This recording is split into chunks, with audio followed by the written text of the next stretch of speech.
Welcome back to our CBC News U.S. election special. In a few moments, we'll hear more from some of our guests about why this election is so important. And we're getting some early returns on the election, leading or elected numbers in terms of Electoral College votes. And we see that Barack Obama has an early advantage of 30-8 at this very early stage. Very early stage. You know, analysts are going to take every vote pretty much in every state. They're going to break it down for hours, for days and weeks to come. When you look at our two closest neighbors, North Dakota and Minnesota, it's surprising to see how differently they view politics. CBC's Ryan Hicks traveled stateside to find out why.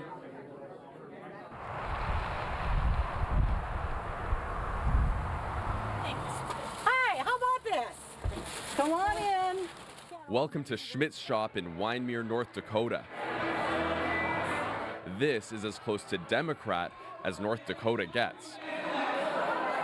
Organizers are pulling out all the stops to get out the vote.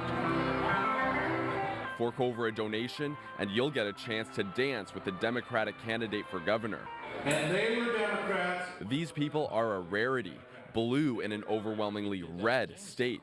This candidate is desperately trying to hold on to her party's only U.S. Senate seat from North Dakota.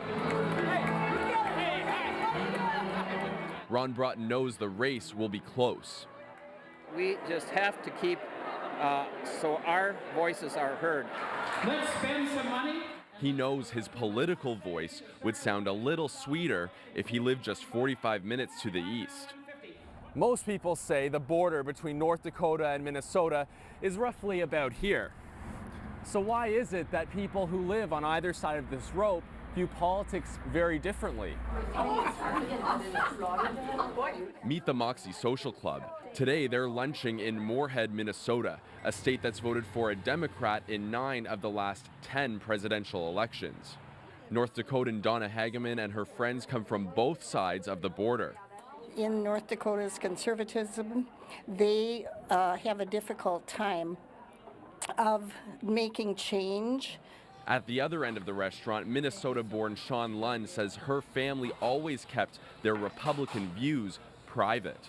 We're seeing more outspoken Republicans that are voicing their opinions, and it's not as hush-hush as it used to be. The difference between the two states can be explained through history.